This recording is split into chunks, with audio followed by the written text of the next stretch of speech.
Senhor, nosso Deus e nosso Pai, obrigado por mais uma vez estarmos aqui reunidos para estudar a Tua Palavra. Ilumina-nos agora, fala conosco, por favor, que o Teu Santo e bom Espírito tenha liberdade aqui dentro, que o Espírito Santo possa se movimentar aqui de pessoa em pessoa, tocando o nosso coração e a nossa mente, e que esse ambiente que estamos aqui sentindo permaneça até o final, e que o Senhor nos transforme essa noite, e que cada internauta receba também as Tuas bênçãos. Em nome de Jesus, amém. Amém. Vamos abrir a Bíblia em Romanos. Carta do apóstolo Paulo aos Romanos. Eu ia falar Evangelho, vocês vão entender por quê. Já. Porque aqui em Romanos fala do Evangelho, então vamos falar sobre isso. Vamos abrir a Bíblia em Romanos. Carta do apóstolo São Paulo aos Romanos. Capítulo de número 1, versículo de número 16. Eu tenho certeza que o tema de hoje será uma bênção para cada um de nós. Amém. Romanos 1,16 está dizendo assim. Espera um pouquinho, estou vendo que algumas pessoas ainda estão procurando o texto. Eu gostaria que todos abrissem a Bíblia e pudessem acompanhar comigo. Também o internauta que está acompanhando a gente agora. Repito, Romanos 1,16. Agora sim, vamos ler. Pois não me envergonho do Evangelho, porque o Evangelho é o poder de Deus para a salvação de todo aquele que crê, primeiro do judeu e também do grego. Até aqui. Minha gente, pensa num texto bíblico assim, impactante. É esse texto aqui. Se você perguntar para qualquer pessoa cristã, ou para qualquer pastor, ou para qualquer teólogo, qual seria a definição de evangelho, normalmente a resposta vai ser básica. Evangelho significa boas novas. É o que nós estamos acostumados a ouvir. E essa resposta está correta. É uma resposta certa. Realmente evangelho significa boas novas. Mas o apóstolo Paulo, nesse verso, ele usa uma definição para evangelho que me encanta muito mais. Não é contra a primeira, mas amplia a ideia. Vamos olhar de novo o verso 16. Ele fala assim: pois não me envergonho do evangelho, diz Paulo, porque o evangelho, diz Paulo, é o poder de Deus para a salvação de todo aquele que crê. Então, para Paulo, o evangelho é o poder de Deus. Decora essa frase: evangelho é o poder de Deus. Vamos lá. Para Paulo, o que é evangelho? Poder de Deus. Vamos ensaiar melhor? Vamos ensaiar melhor para fazer um coral aqui com essa frase. O que é evangelho? Poder de Deus. Ainda não está bom. De novo, todo mundo mais forte, bem seguro, conforme diz Paulo. Para Paulo, o evangelho é o que, pessoal? Poder de Deus. É o poder de Deus. Olha que definição, né? Evangelho é o poder de Deus. Você pode depois, quando voltar para casa, até esquecer o que eu falei, mas não esqueça dessa frase. O evangelho é o poder de Deus. E aqui diz que é o poder de Deus para salvar todo aquele que crê. Olha que interessante, ô Vinícius. O evangelho é o poder de Deus para salvar todo aquele que crê.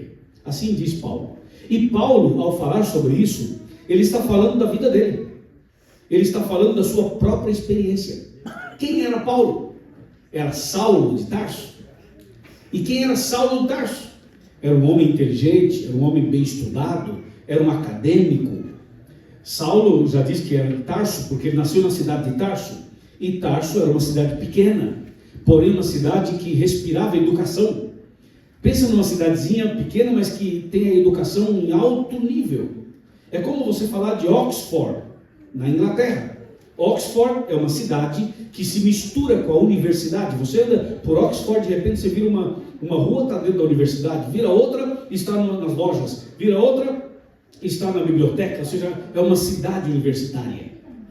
Você também pode pensar dessa mesma maneira aqui, quando você vai para Boston, por exemplo. Ali você tem Harvard, a mesma coisa. Então, observem, Paulo nasceu numa cidade de Tarso. Tarso era uma cidade assim, todo mundo estudava muito, as pessoas desde que nasciam já eram encaminhadas para a educação. E Paulo, ou melhor, Saulo, ele estudou, ele se preparou, ele se tornou um camarada da área do direito, era como se fosse um advogado, um pouco mais até, e ele era um homem que estudava tanto que no tempo dele chegou a falar 5 idiomas. Era um poliglota. Vocês sabem, falar mais um idioma, e aqui estamos falando para quem vive em outro país, falar um outro idioma já não é fácil, já é um desafio. E mesmo tendo hoje escolas, tendo aplicativo, tendo uma série de ajuda, é difícil você falar um outro idioma fluentemente, não é mesmo? E Saulo, naquele tempo, já falava 5 idiomas. Você tem uma ideia da capacidade desse camarada. E a conversão dele foi extraordinária. O meu tema de hoje não é sobre a vida de Paulo, de Saulo, mas eu estou pegando só um pouquinho da vida dele para chegar no assunto de hoje. Aí quando Saulo se encontra com Jesus, depois de perseguir a igreja, depois de mandar matar pessoas, depois de assustar outras pessoas, finalmente ele se encontra com Jesus e ele se converte. Jesus transforma a vida dele. Jesus muda o caminho dele, muda o coração dele, muda a vida espiritual dele e muda o nome dele também. Jesus mudou Saulo completamente, da cabeça aos pés. E ele passou a ser Paulo. E passou a ser o apóstolo Paulo, que foi o maior teólogo do Novo Testamento, o que mais escreveu livros da Bíblia, o maior plantador de igrejas que a Bíblia registra foi ele. Um homem que antes se envergonhava do Evangelho, perseguia o Evangelho, perseguia Jesus, perseguia a igreja e fez tantas coisas estranhas, mas finalmente ele se encontrou com Jesus e Jesus o transformou. Aí, diante desse resumo da história, você consegue entender o verso 16, quando ele fala assim: pois não me envergonho do Evangelho, porque o Evangelho é o poder de Deus para a salvação de todo aquele que crê. Ele está falando da vida dele. Ele está dizendo assim: esse Evangelho que eu persegui mudou minha vida. Esse Evangelho que eu tinha vergonha mudou minha vida. Hoje eu não tenho mais vergonha do Evangelho. É bonito isso, né? Você já deve ter conhecido a história de alguém que antes era contra o Evangelho, contra a igreja, e hoje é membro da igreja. Eu conheci várias pessoas assim, e uma vez uma mulher chegou para mim e falou assim: olha, eu quero te dar um abraço. Eu disse: sim, senhora, pode dar um abraço. Aí ela me deu um abraço. E ela falou assim: sabe por que eu estou dando esse abraço? Eu falei: não, por quê? Porque eu odiava você. Eu assistia seus vídeos, assistia suas mensagens na internet e também na TV Novo Tempo, e eu tinha raiva de você. Eu falava assim: mas que neguinho miserável esse neguinho. Ela falava assim de mim.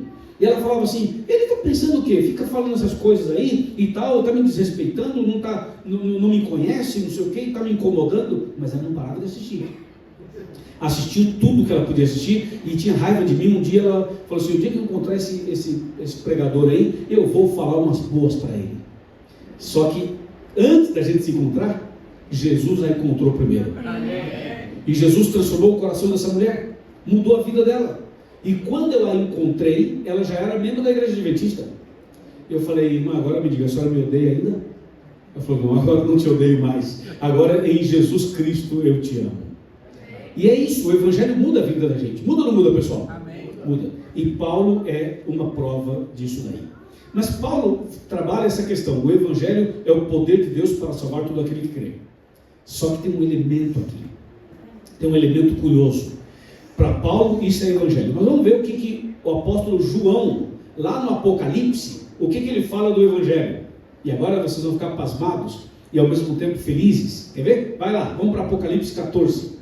Olha só o que João, escrevendo no livro do Apocalipse, fala sobre o Evangelho. Talvez você nunca parou para pensar que o Apocalipse fala do Evangelho. Veja Apocalipse 14, verso 6. Diz assim, 14, 6. Apocalipse, todo mundo sabe, é o último livro da Bíblia. Atenção, você que está vendo a gente pelo YouTube aqui da igreja, e você que está vendo a gente pelo meu canal do YouTube, e você que está vendo por outros canais que devem estar aí transmitindo também. Apocalipse 14, verso 6. Vi outro anjo voando pelo meio do céu, tendo o Evangelho. Como é que era esse Evangelho?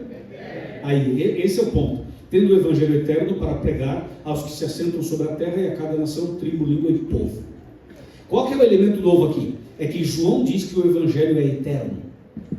Opa! Isso parece não dizer nada, mas diz tudo. Por que João diz que o Evangelho é eterno? Aí João está nos dizendo algo mais sobre o Evangelho. Para João, não é só Evangelho, é Evangelho eterno. Então escuta, o evangelista não é eterno, mas o Evangelho é eterno. Quem mais é eterno? Deus é eterno. Sim, Deus é eterno. Então, se o Evangelho é eterno, o Evangelho está no nível de Deus. Olha que interessante isso. Deus não é eterno, o Evangelho é eterno. Espera aí, então eu não consigo separar o Evangelho de Deus, nem Deus do Evangelho. Isso mesmo, não dá para separar. Porque tanto o Evangelho é eterno, quanto Deus é eterno. Amém. Então vem cá, então o que é Evangelho mesmo? O Evangelho seriam 4 livros da Bíblia, Mateus, Marcos, Lucas e João, somente isso? Não. O Evangelho seria apenas alguns livros feitos de papel e tinta? Não, também não. Evangelho então é o que? Se é eterno e se está no mesmo nível de Deus. Irmãos, presta atenção, vocês vão ver onde nós vamos chegar essa noite. Nós vamos sair daqui hoje flutuando em nome de Jesus. Amém. Abençoados por Ele, é o que eu quero dizer. Eu queria falar arrebatados. Abençoados por Ele. Olha só, João no Apocalipse fala o Evangelho é eterno. Senhores, o Evangelho não é só um livro da Bíblia, não são apenas 4 livros da Bíblia. O Evangelho é a palavra de Deus como um todo. Amém. Você pode falar que Gênesis é um Evangelho? Sim. Você pode falar que Romanos é um Evangelho? Sim. Você pode falar que o Apocalipse é o Evangelho? Sim. Você pode falar que a Bíblia inteira é o Evangelho? Sim, pode falar. Porque Evangelho é a palavra de Deus como um todo. E tem mais. Sabe o que diz João no Evangelho dele do Novo Testamento? Fala que se tudo que Jesus fez e se tudo que Jesus falou fossem escritos, quem lembra desse texto? Nem que o mundo inteiro se transformasse em papel, caberia tudo que Jesus fez e tudo que Jesus disse. Então o Evangelho é a palavra de Deus. Quando Paulo fala aos romanos, eu não me envergonho do Evangelho, porque o Evangelho é o poder de Deus, Paulo está dizendo assim, eu não me envergonho do Evangelho, que o Evangelho é o poder de Deus, e está associado à palavra. A palavra de Deus é poderosa. A palavra de Deus inteirinha, toda a palavra de Deus é o Evangelho. E esse Evangelho, essa palavra tem poder. Amém? Amém, Amém, pessoal? Amém. E eu vou mostrar para você agora o poder da palavra de Deus. Lembra que Evangelho é a palavra de Deus inteira, ok? Vou repetir. Evangelho é a palavra de Deus inteira. E eu vou mostrar para você agora que Paulo tinha razão quando ele fala do poder do Evangelho, quando ele fala do poder da palavra de Deus. Quer ver? Vamos para Gênesis. Eu amo esse assunto. Esse assunto é maravilhoso. Você vai ver quanta coisa bonita nós vamos hoje aprender e vamos crescer juntos na fé. Vamos para Gênesis, primeiro livro da Bíblia. Gênesis 1, capítulo 1. Nós vamos ler a partir do verso 1 também. E eu vou citando os versos que vamos ler de forma alternada. Repito, Gênesis 1, a partir do verso 1. Atenção, amigos do YouTube, atenção, amigos das redes sociais, e atenção, você que está aqui na igreja. Diz assim: no princípio criou Deus os céus e a terra. A terra, porém, estava sem forma e vazia. Havia trevas sobre a face do abismo, e o Espírito de Deus pairava por sobre as águas. E disse Deus: haja luz, e houve luz. Paremos aí. Você viu o verso 3? Como é que começa o verso 3? E disse Deus, ou seja, falou Deus. Se Deus disse, se Deus falou, é a palavra dele, não é? Agora veja o poder dessa palavra, o poder do Evangelho. Evangelho é a palavra de Deus inteira. Olha o poder da palavra. Haja luz e houve luz. Que luz é essa? Todo tipo de luz, todo tipo de energia. Sabia disso? Por exemplo, se Deus não falasse haja luz para haver a luz, não existiria esse microfone, nem os celulares, nem as câmeras, nem a energia elétrica, e nem transmissões. Não haveria computadores, não haveria televisão, não haveria rádio, não haveria internet. Só existe tudo isso porque Deus falou haja luz e houve luz. Mas as pessoas não atribuem a Deus aquilo que Ele merece, que Ele é digno. A gente valoriza um camarada. Quem criou tal, foi não sei quem, não sei quando, tal e tal época. Ele não teria feito nada se não fosse o haja luz. Então Deus disse, haja luz e houve luz. Gente, essa palavra é tão poderosa. Olha o que Deus criou, a luz. E tem mais. Vamos para o verso 6.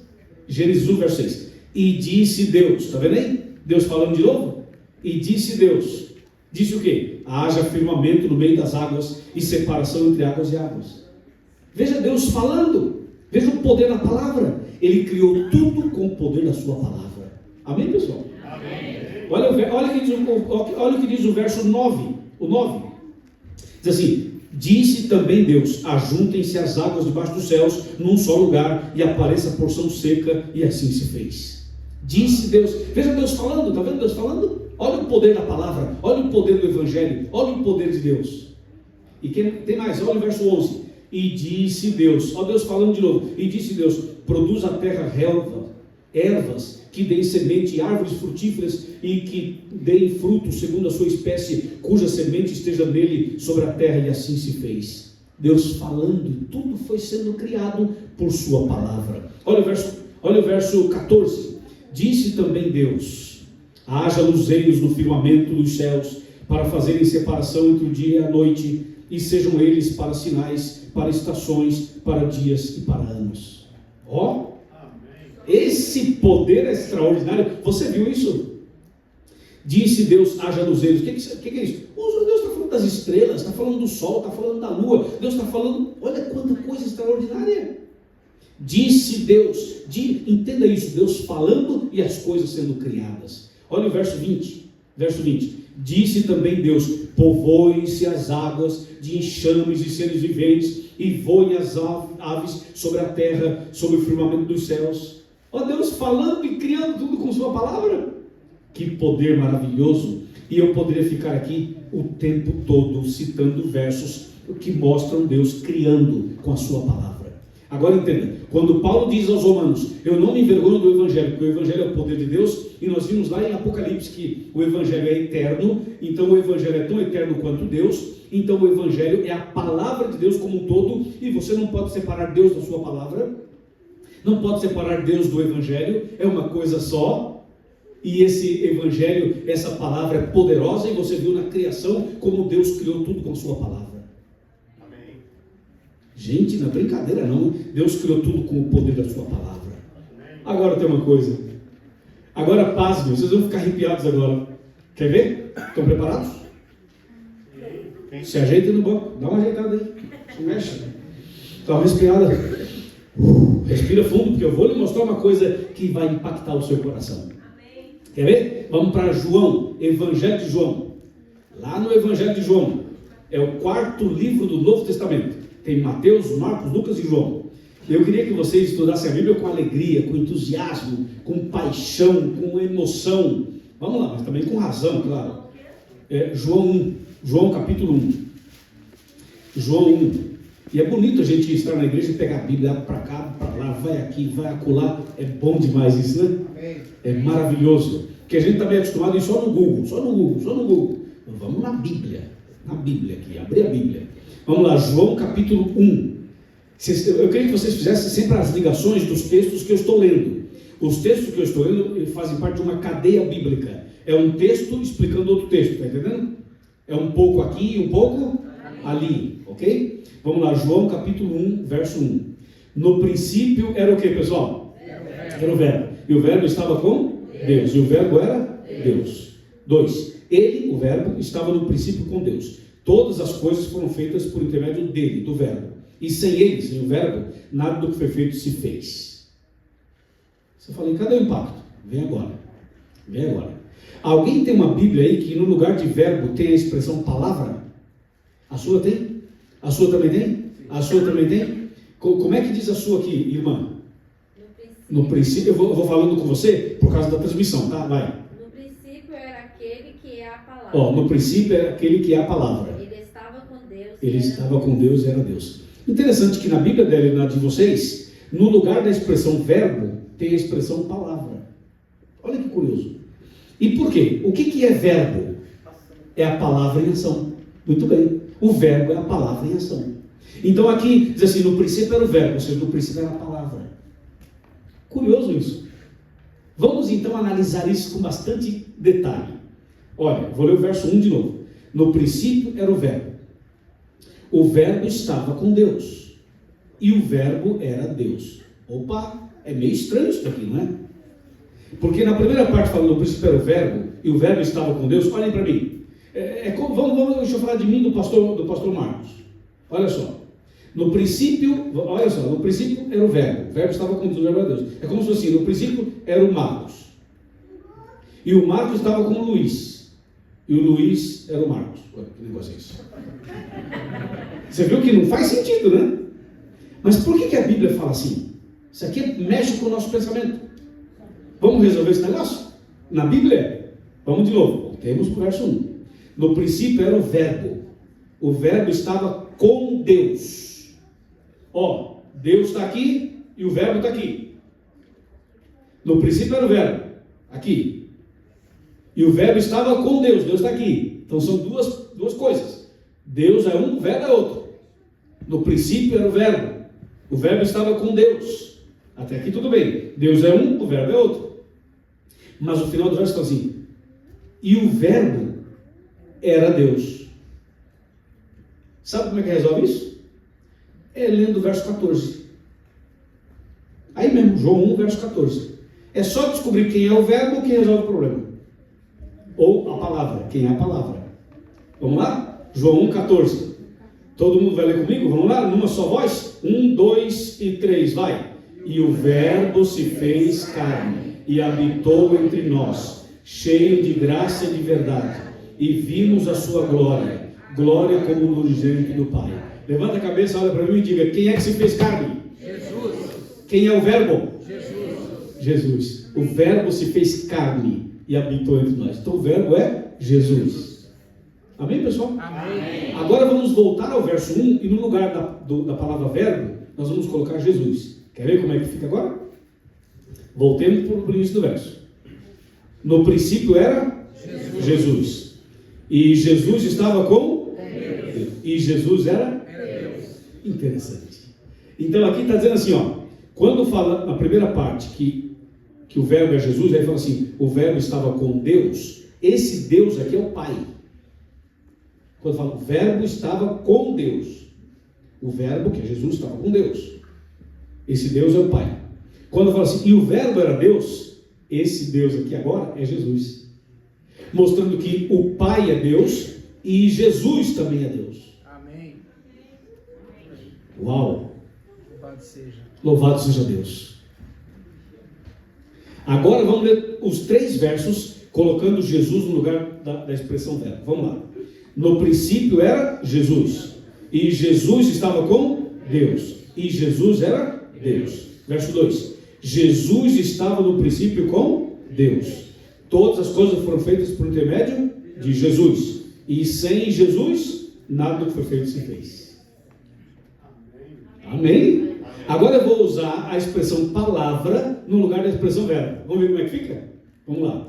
No princípio era a palavra, e a palavra estava com Deus, e a palavra era Deus. Olha aí, a palavra era Deus. Já ouviram falar assim? Olha, hoje o pastor pregou a palavra. Já viram?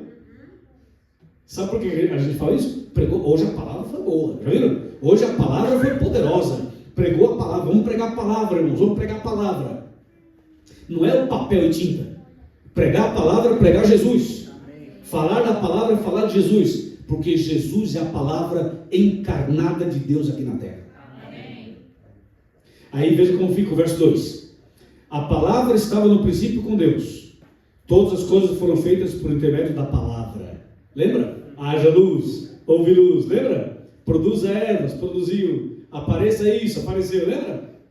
Todas as coisas foram feitas por intermédio da palavra. E sem a palavra, nada do que foi feito se fez. Então você não consegue separar a palavra de Deus do próprio Deus. Você não consegue separar o evangelho de Deus. Quando você fala evangelho, você está falando de Jesus. Quando você fala palavra, está falando de Jesus. Quando você fala do poder de Deus, está falando de Jesus. Quando Paulo fala assim, eu não me envergonho do evangelho, porque o evangelho é o poder de Deus, sabe o que Paulo está falando? Eu não me envergonho do evangelho, porque o evangelho é Jesus Cristo. Amém. Louvado seja. Por isso que ele fala assim, o evangelho é o poder de Deus para salvar. Lembra? Todo aquele que crê. Ora, quem salva é Jesus. Então, quando ele fala do evangelho ou da palavra, a expressão evangelho, a expressão palavra, a expressão verbo, são expressões diferentes, falando de uma pessoa só. Falando de quem? De Jesus. Amém, irmãos? Amém. Então, Jesus é o verbo de Deus. Jesus é a palavra. Jesus é o evangelho. Jesus é todo poderoso. Jesus é tudo. É o caminho, é a verdade, é a vida. Jesus é a luz. é o pão, é a porta, é o pastor, é a ressurreição e a vida, é a videira verdadeira. Jesus é tudo. Amém? Amém. Então esse texto aqui mostra que o Verbo se fez carne e habitou entre nós. E agora chegamos no ponto mais importante da mensagem de hoje. Você viu que nós vimos lá no livro de Gênesis que Deus criou tudo usando a palavra. Haja isso, haja aquilo, apareça isso, apareça aquilo. Deus fez assim para criar. Agora, como foi que Jesus, quando o Verbo se fez carne, quando Jesus se fez carne e veio aqui e habitou entre nós, como foi que Jesus atendia as pessoas? Como foi que Jesus curava as pessoas? Vamos ver qual remédio ele usava para curar? Vamos abrir a Bíblia. Estamos em João? Estamos em João ainda? Sim. João 1, não é? Vamos para João 5. João 5. Irmãos, estudar a Bíblia é a coisa mais deliciosa que tem. Tá? E eu queria que você saísse daqui hoje falando assim: gente, hoje estudei a Bíblia, foi lindo, maravilhoso. Deus falou comigo hoje, falou mesmo. Amém. Veja, João 5. Atenção, verso 1. Passadas essas coisas, havia uma festa dos judeus e Jesus subiu para Jerusalém. Verso 2. Ora, existe ali junto à porta das ovelhas um tanque chamado em hebraico de quê? Betesda, o qual tinha 5 pavilhões. Verso 3. Nestes jazia uma multidão de quê? Enfermos, cegos, coxos, paralíticos. Para um pouquinho aí. Que lugar, hein? Parecia um tipo de pronto-socorro. Uma fila de doentes? Só doente. Agora veja só o que diz o verso 5. O 5. Estava ali um homem enfermo, havia quanto tempo? 38 anos. O homem enfermo. Qual que era a enfermidade dele? Exatamente, muito bem. Verso 6. Jesus, vendo-o deitado e sabendo que estava assim há muito tempo, perguntou-lhe: queres ser curado? Olha o verso 7. Respondeu o enfermo: Senhor, não tenho ninguém que me ponha no tanque quando a água é agitada, pois enquanto eu vou, desce outro antes de mim. Verso 8. Então disse Jesus: vamos chamar uma ambulância, vamos levar você para um hospital, você vai fazer uma triagem, vai ser avaliado, depois nós vamos levar você para um psicólogo, você vai fazer uma avaliação psicológica, e depois nós vamos começar um tratamento com você, e talvez daqui a um ano você consiga mexer um pouquinho as suas pernas. Foi assim que Jesus fez? Não. Então vamos ler o verso 8 de novo. Então Jesus disse: levanta-te, toma o teu leito e anda. Verso 8. Verso 9. 1 ano depois, o homem se viu curado. Não? Não? Não? O que diz o verso 9? O que é imediatamente? Aleluia, na hora, meu irmão. Imediatamente o homem se viu curado e, tomando o seu leito, pôs-se a andar. E aquele dia era o quê? Aquele dia era o quê? Era sábado. Sabe por que foi no sábado a cura? Porque sábado é dia de cura. Amém. Quer ser curado? Guarde o sábado. Amém. Quer ser curado? Venha para a escola sabatina. Quer ser curado? Faça isso aqui. Vou sair o ar de novo. Irmãos, atenção. Qual foi o remédio que Jesus deu para o paralítico? Qual vacina que ele deu no camarada? A palavra. E como que ele criou os céus e a terra?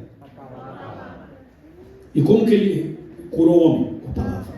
Ora, o Deus que cria os céus e a terra, falando, haja isso, haja aquilo, aconteça isso, aconteça aquilo, não vai levantar um paralítico? Amém, irmãos? Amém. Vocês estão entendendo quem é Deus? O que ele pode fazer? E agora tem mais, só que agora eu só vou citar algumas histórias. No mesmo livro de João, no capítulo 9, tem a cura de um cego. Jesus curou mais de um cego. Mas me chama a atenção como ele curou o cego de Jericó. Quando ele fala assim para o cego: você quer que eu te faça o quê? O cego fala o quê? Eu quero ver, que eu veja. Jesus falou o que para ele? Vê. Olha o tamanho da palavra. Vê. É um V, um E, um chapeuzinho. Vê. E aí? E ele viu. E acabou o assunto. E colírio, teve colírio? Não. E óculos teve? Não. E transplante teve? Não. Ou teve tudo. Mas foi com a sua palavra. Irmãos, sabe o que acontece? Nós estamos numa época em que a gente só acredita naquilo que a gente vê e naquilo que você pode calcular. Se você pode calcular, se você tem toda a estrutura na mão, aí você fala, bom, aí eu vou. Mas se você não tiver isso, você não vai. Cadê a fé? Onde estão os homens e as mulheres de fé do passado? Está faltando fé. A gente fala, não, eu não vou porque eu não tenho dinheiro. Eu não vou porque eu não... Não é que eu estou dizendo para você ser uma pessoa desorganizada. Eu estou dizendo que a gente tem que fazer uma coisa sem deixar de fazer a outra. Cadê a fé? Deus gosta e Deus quer que nós tenhamos fé, porque se tivermos fé como um grão de mostarda, direis para essa montanha, passa daqui para lá, e ela vai passar e nada vos será impossível. Deus precisa de homens e mulheres de fé nesses últimos dias, e nós precisamos ter mais fé. O texto diz que Jesus curou o cego, dizendo vê, e o cego viu. E o leproso, lembra o leproso? O leproso estava já num estágio já terminal. E aí ele vai a Jesus, se joga aos pés de Jesus, adora Jesus, leproso. E depois ele fala, Senhor, se tu quiseres, tu podes purificar-me. Aliás, esse tema do leproso vai ser o meu tema de domingo. E Jesus fala assim para ele, eu quero, fica limpo. E o texto diz, imediatamente ele ficou limpo. E o Lázaro, que estava morto e sepultado há 4 dias. Já estava em decomposição. E aí Jesus chega diante da sepultura, no cemitério, e Jesus fala assim, Lázaro, vem para fora. E o defunto levantou e saiu. Então, minha gente, quando Paulo fala assim, eu não me envergonho do Evangelho, porque o Evangelho é o poder de Deus para a salvação de todo aquele que crê, Paulo está falando uma coisa muito profunda. O Evangelho é muito mais do que papel e tinta. O Evangelho é uma pessoa. E essa pessoa é Jesus. É o Verbo. É a palavra. É quem se fez carne. É quem habitou entre nós. É quem morreu na cruz. É quem ressuscitou. É quem voltou para o céu. É quem intercede por nós. É quem em breve voltará para nos buscar. Esse é o Evangelho. Esse é Jesus. Entendendo o que nós precisamos ter para compartilhar com as pessoas que moram na região, com os nossos amigos, com nossos familiares, com as pessoas que a gente conhece, é essa maravilha. É essa maravilha. Mas agora é comigo e é com você. Porque até agora nós vimos histórias de outros, detalhes da Bíblia, mas agora é conosco. É com cada um de nós que está aqui.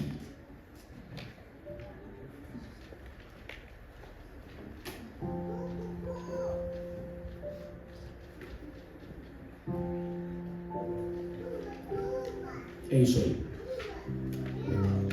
É bonito ver a história do cego curado, do leproso purificado, do paralítico curado. É bonito saber que Deus fez tudo com a sua palavra. É extraordinário, maravilhoso saber do poder do Evangelho. Mas, senhores, tem uma coisa importante.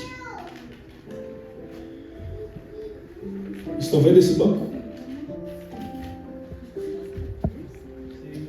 Eu posso dar uma aula sobre esse banco, ou você pode dar uma aula sobre ele. Você pode fazer um seminário, reunir uma plateia e explicar sobre esse banco.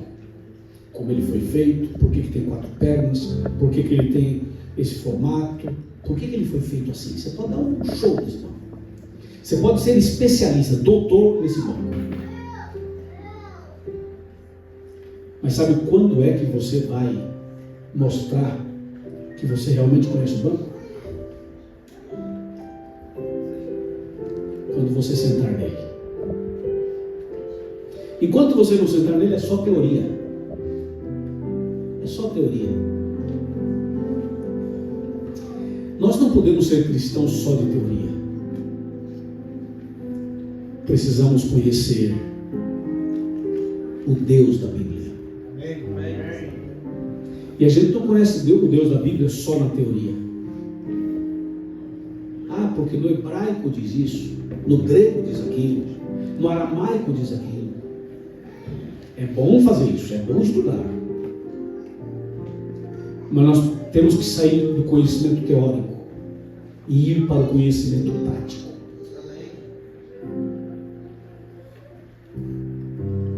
Eu posso pregar a vida inteira sobre Jesus, mas nada vai ser mais importante na minha vida do que os momentos que eu passo com Ele a sós. Isso é insubstituível. Você pode não saber explicar sobre natureza pré-lapsariana ou pós-lapsariana. Você pode não saber explicar escatologia bíblica. Você pode não saber explicar detalhes da cristologia ou da soteriologia, que são linguagens teológicas. Você pode não saber nada disso. Mas se você anda com Jesus, você conhece tudo. Tem muita gente cheia de conhecimento teórico que vai para o inferno.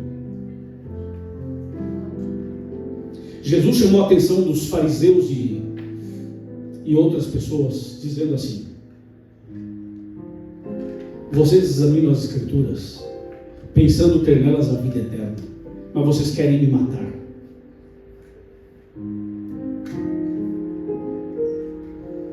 Entendeu?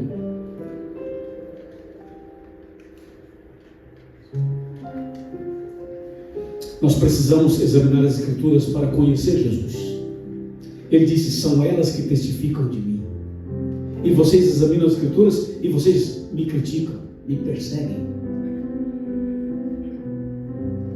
A gente não deve ler a Bíblia para falar que esse político está certo, que aquele está certo, que aquele está errado. Não é para isso que a gente lê a Bíblia. A gente não lê a Bíblia para provar que esse está certo ou aquele está errado. A gente lê a Bíblia para conhecer Jesus. E conhecer Jesus é o princípio da vida eterna. Por isso eu disse: agora é com você, agora é comigo. Se nós aqui, pecadores como somos, limitados como somos, se nós nos lançarmos aos pés de Cristo, mesmo que alguém tenha pedras para nos apedrejar, como a gente viu ontem, mesmo que as pessoas apontem os seus defeitos, os seus erros, mas se você se lançar aos pés de Cristo, se você buscar a Jesus com oração e sinceridade de coração, se você clamar nos pés dele, chorar nos pés dele, se você pedir perdão para ele e falar: Senhor, faça uma obra em mim, me ajuda a te conhecer, me ajuda a te amar, me ajuda a te servir, você vai ter a experiência de Saulo, vai ter um encontro com Jesus e vai dizer assim: agora não me envergonho mais do Evangelho.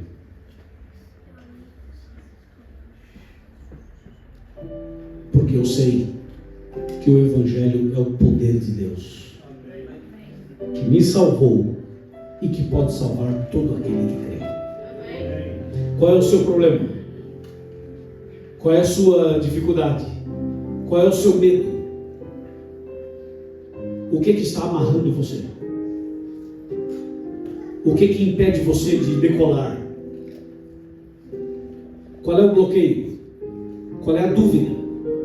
Qual é o questionamento? O que está faltando para dar um passo maior? O que está faltando para se entregar de uma vez? O que está faltando para você se lançar nos braços dele? Existem coisas na vida da gente que ninguém sabe, que ninguém entende, nunca vai entender. Tem coisas que o cônjuge não entende, a família não entende, o pastor não entende, o padre não entende, o psicólogo não entende, o médico não entende. Tem coisas que ninguém entende, nunca vai entender. E às vezes não entende porque nem nós conseguimos explicar. Você só sabe que tem coisa errada, mas não sabe mais, não sabe como dar um passo mais. E aquilo que a gente não entende, que a gente não sabe, que a gente não consegue, Deus sabe, Deus entende e Deus consegue. Porque o que é impossível para nós é possível para Deus. Deus está chamando você essa noite. Você que está aqui dentro. Você que está aqui no celular, você que está no seu laptop, você que está no seu computador de mesa, você que está em casa assistindo. Estou falando para alguém agora que está assistindo essa transmissão e você está sozinho em casa ou sozinha. Talvez estou falando para alguém que já tentou suicídio e talvez agora esteja tentando ou pensando nisso. Estou falando para alguém que pensa que não tem mais saída, não tem mais jeito. Estou falando para alguém que precisa de um milagre. Eu preciso de um milagre. Acho que todos precisamos de milagres. O poder do Evangelho está disponível para cada um de nós. Não seja duro, não seja insensível, não seja racional ao extremo. Lança-se aos pés de Cristo. Amém. Reconheça que você não pode e que Deus pode. Reconheça isso.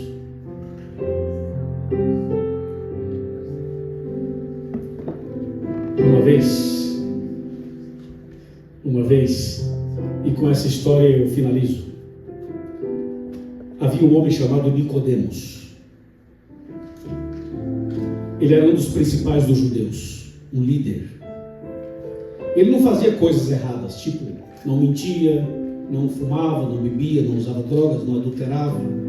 Era um homem exemplar, mas havia um vazio no coração dele, que não havia forma de preencher. Ele não se sentia salvo. Ele queria falar com Jesus, mas Jesus era muito simples. E procurar Jesus poderia causar alguns problemas para ele, porque ele era o doutor Nicodemos. Então ele procurou Jesus de noite, mais ou menos esse horário. Jesus o atendeu. Você pode procurar Jesus qualquer hora, ele vai te atender. Nem que seja às 4 da manhã, ele vai te atender. Quando Nicodemos se aproximou de Jesus, ele ficou tão impressionado que ele queria abrir o coração e falar: Jesus, me ajuda, eu sou líder da igreja, mas eu estou perdido. Mas quando ele se viu frente a frente com Cristo, o orgulho falou mais alto no coração dele. E ao invés de abrir o coração e reconhecer e pedir ajuda, ele expõe a Jesus os seus conhecimentos. E ele fala: Jesus, eu estive analisando você, estudei sobre você, e eu sei que você é mestre vindo de Deus, porque ninguém faz os sinais que tu fazes se Deus não for com ele. Viu como eu sei sobre você? Viu como eu estudei sobre você? Viu como eu sei direitinho sobre você? Meus conhecimentos são extraordinários. Jesus só estava olhando dentro dos olhos dele. Nicodemos falava, Jesus de olho nele. Jesus não continuou o assunto. Jesus deu um break nesse assunto, um stop, e falou assim: Nicodemos, em verdade te digo, que se alguém não nascer de novo, não pode ver o reino de Deus. Aí Nicodemos percebeu que Jesus sabia o que ele queria falar. E Nicodemos continuou o assunto de Jesus. E disse: Senhor, mas como pode um homem nascer de novo sendo velho? Pode porventura voltar ao ventre materno e nascer segunda vez? Jesus disse: não, Nicodemos. Em verdade te digo, quem não nascer da água e do Espírito não pode entrar no reino de Deus. Não pode entrar no reino de Deus. Entendeu? E Nicodemos era um líder que precisava nascer de novo. E será que nós também não precisamos nascer de novo?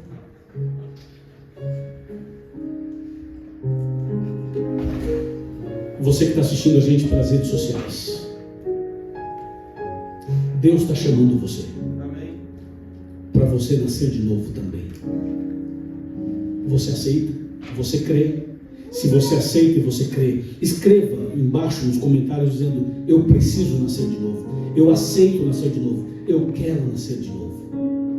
Que Deus te abençoe poderosamente. Amém.